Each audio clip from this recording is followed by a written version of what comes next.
Il faut demander l'autorisation du maître de séance. Sinon, il va se prendre une prune s'il y a un flic qui passe. Alors, voilà, je l'ai enlevé. Il n'est pas passé, Lucien, non?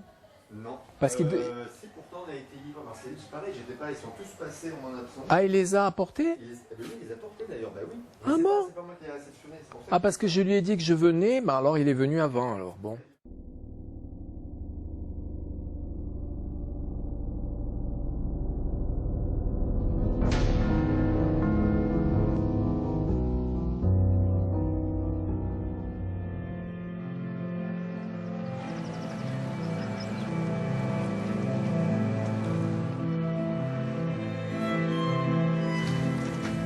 T'as eu ta lettre? Ouais, je pars lundi. Y a rien qui me retient. Ça, c'est le décor de son enfance, c'est-à-dire des champs de betteraves à perte de vue avec des tracteurs, quoi. C'est vraiment pas très glamour comme paysage, hein, mais c'est les paysages du nord de la France avec les arbres tristes. Ça, c'est un hommage à Rembrandt, évidemment. J'ai profité du confinement pour me mettre en relation avec 9 autres auteurs que je connais. Et disons, c'était pour faire quelque chose d'intelligent dans cette période où nous étions privés de liberté et de pensée. La liberté, on l'a un tout petit peu retrouvée, la pensée, je ne sais pas. Mais donc du coup, dans nos enfermements des uns des autres et par le biais évidemment d'Internet, nous avons réussi à échanger. Et donc c'est un premier livre né finalement de rencontres comme ça, informatiques, virtuelles. On n'a jamais été en présentiel, comme on dit maintenant. Alors, t'as eu des nouvelles de ton copain?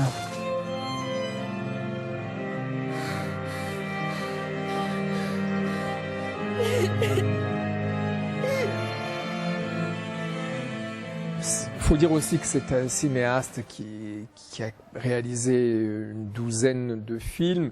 Il est connu depuis les années, allez, disons, les années 2000, quoi. Ça fait une vingtaine d'années, ce qui est peu par rapport à l'histoire du cinéma, mais c'est quand même un auteur qui compte beaucoup dans le paysage cinématographique français et international, je trouve. Son cinéma, je trouve, est inclassable. Parce qu'on n'arrive pas... je sais que les critiques, d'une manière générale, et pas que les critiques français, ils aiment bien coller des étiquettes, comme je viens de dire tout à l'heure. Mais là, c'est par exemple naturalisme. Hein, donc on pense à des cinéastes qui sont naturalistes. On pense à des cinéastes aussi qui sont métaphysiciens. Voilà. Alors que Bruno Dumont, qui est venu de la philosophie, il était professeur de philosophie, après il a commencé à faire des films, des courts-métrages, puis des films de commande pour des grandes entreprises. Il dit qu'avec ça, il a beaucoup appris, à filmer une bouteille de lait, à filmer un frigidaire, et après il a créé sa propre pensée qui est pas du tout naturaliste. Et moi je pense que c'est quelqu'un qui est même foncièrement métaphysicien, voilà. Et grand connaisseur de l'art. Je pense que c'est quelqu'un qui connaît beaucoup l'art, surtout de sa région du nord de la France, puisque Bailleul, d'où il vient, est situé pas loin de la frontière belge.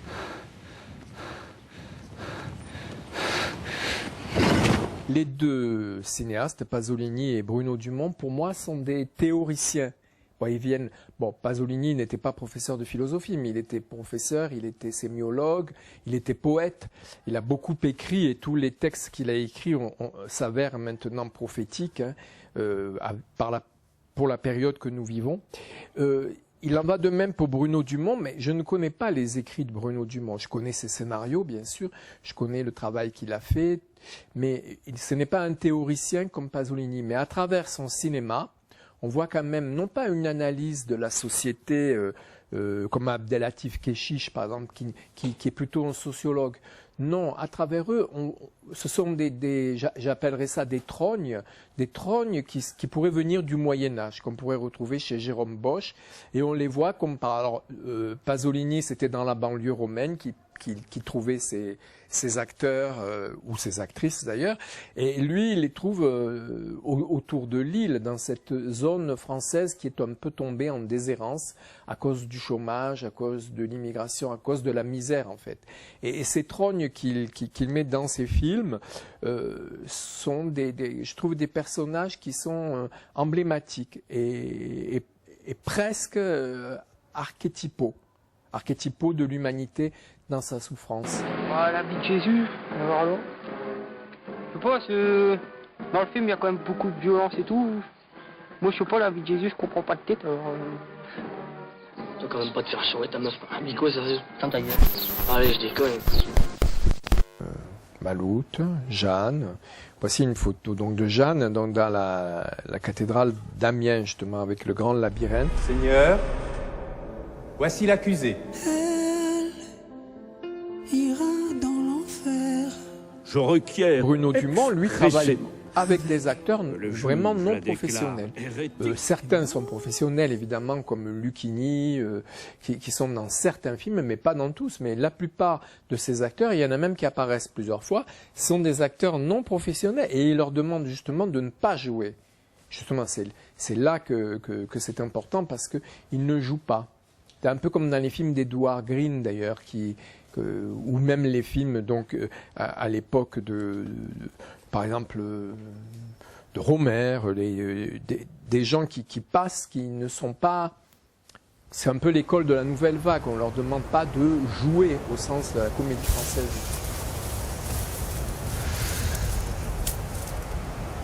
Je comprends pas ce qui a pu se passer. Je sais pas. Qu'est-ce qui a pu faire ça?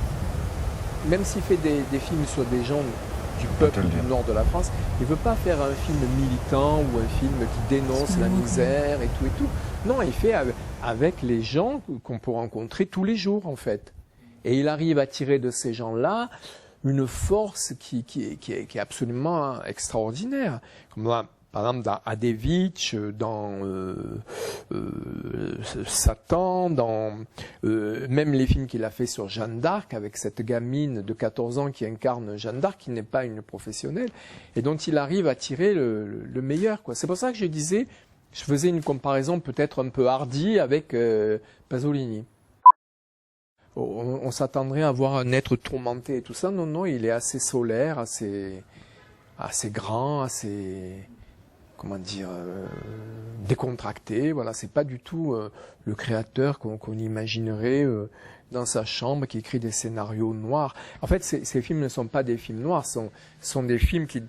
Alors, le livre, d'ailleurs, a failli s'appeler, puis est un livre collectif, d'ailleurs, c'est tout à l'heure si vous me posez la question.